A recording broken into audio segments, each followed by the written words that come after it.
የሶማሊያ የኢትዮጵያና የኬንያ መሪዎች ታህሳስ 26 የፊታችን እሁድ ዕለት በናይሮቢ ሀገራዊ ምክክር እንደሚያደርጉ ተሰምቷል። በደቡብ ክልል ጂንካ ከተማ ተነስቶ በነበረው የማርበርግ ቫይረስ ለመቆጣጠር በተሰራ ጥንካሬያዊ ስራ ለውጥ መምጣቱ ተገለጸ። ሩሲያና ዩክሬን ተኩስ አቁም ውይይት ሊያደርጉ ነው ተብሏል።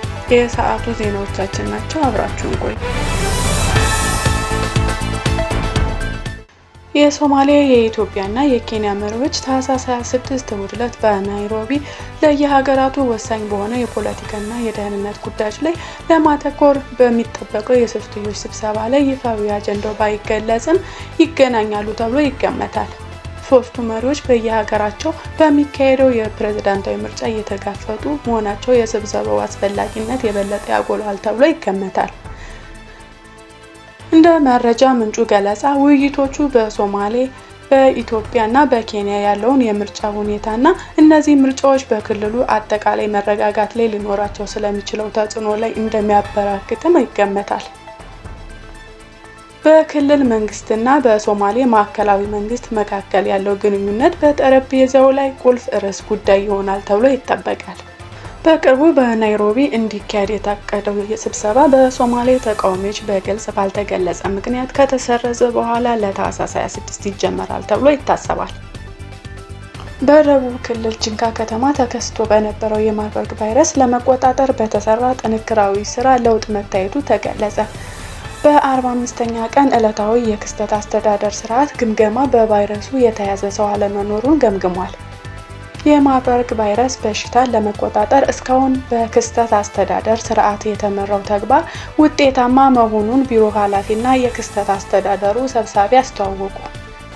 አክሎም ጤና ቢሮ ኃላፊና የክስተት አስተዳደር ስርዓት ሰብሳቢ አቶ እንዳሻው ሽብሩ እንዳስታወቁት የዜጎችን ሁለንተናዊ ለማስጠበቅና ድንገተኛ ወረርሽኞችን ለመከላከል በቅንጅት መስራታቸው ውጤታማ እንዳደረጋቸው ተናግረዋል።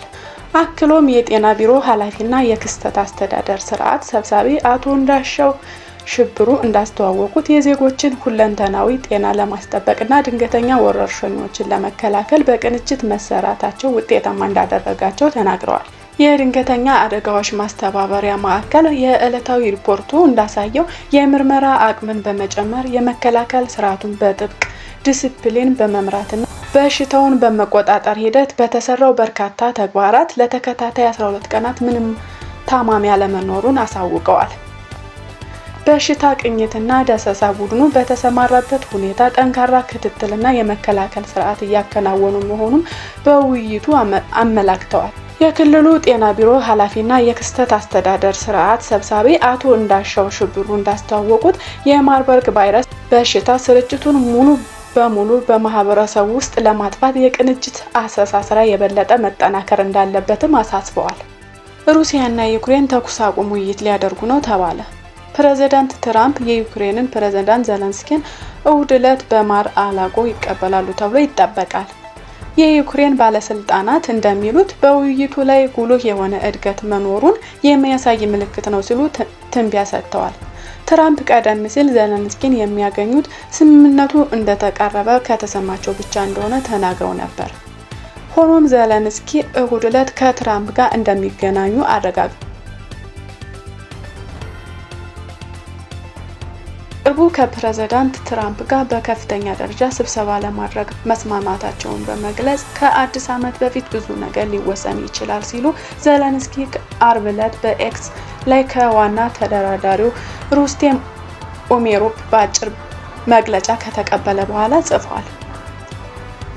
ባለፉት 2 ወራት ውስጥ ከተደረጉት ረጅም ስብሰባዎች ውስጥ የመጨረሻው የስምምነት ስብሰባ በማለት ቀጣዩን ስብሰባ ዘለንስኪ ተስፋ አድርገውበታል። የአሜሪካ ባለስልጣናትን ባለፉት ቀናት የተደረጉ ውይይቶች አዎንታዊና ገንቢ ከሩሲያና ከዩክሬን ጋር በተቻለን መጠን ደርሰናል። ባለፉት 2 ሳምንታት ውስጥ ካለፈው ዓመት የበለጠ እድገት አሳይተናል። ኳሱን ወደ ጎል ማስገባት እንፈልጋለን። በትክክለኛው አቅጣጫ እየሄድን ነው ሲሉ ተናግረዋል። ከበስተጀርባ በገና በዓል ወቅት ውይይቱ ቀጥሏል። ዘለንስኪ ሐሙስ ዕለት ከዊትኮፍ እና ከኩሽነር ጋርም ምክክር አድርገው ነበር። በዩክሬን ላይ የሚደረገውን ይህን ጨካኝ የሩሲያ ጦርነት ወደ ፍጻሜው ለማምጣትና ሁሉም ሰነዶችና እርምጃዎች ተጨባጭ ውጤታማና አስተማማኝ እንዲሆኑ ለማረጋገጥ በእውነት እየሰራን ነው።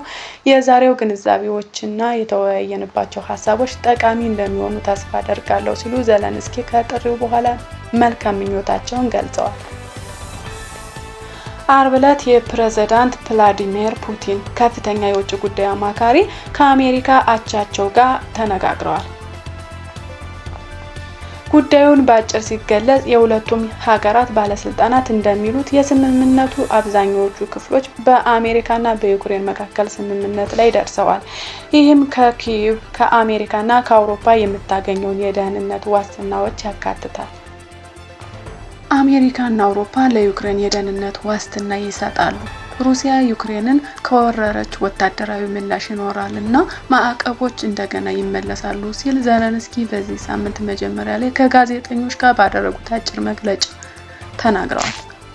የግጭት ነጥብ ዋና ነገር ሩሲያ በማንኛውም ስምምነት ስር የዶንባስን ክልል በሙሉ እንድትቆጣጠር ያቀረበችው ጥያቄ ነው።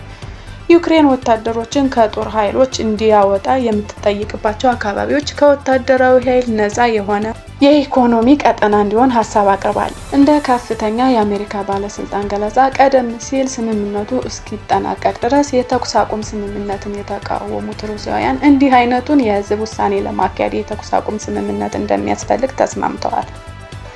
ነገር ግን ዩክሬን የ60 ቀናት የተኩስ አቁም ስምምነት ብትፈልግም ሩሲያውያን ግን የዶንባስን ክልል በሙሉ እንድትቆጣጠር ያቀረበችውን ጥያቄ ሊጠይቁ ይችላሉ ሲሉ ባለስልጣናቱ ተናግረዋል። የሰዓቱ የጥንክር ዜናዎች ይህን ይመስላሉ። አብራችሁን ስለቆያችሁ እናመሰግናለን።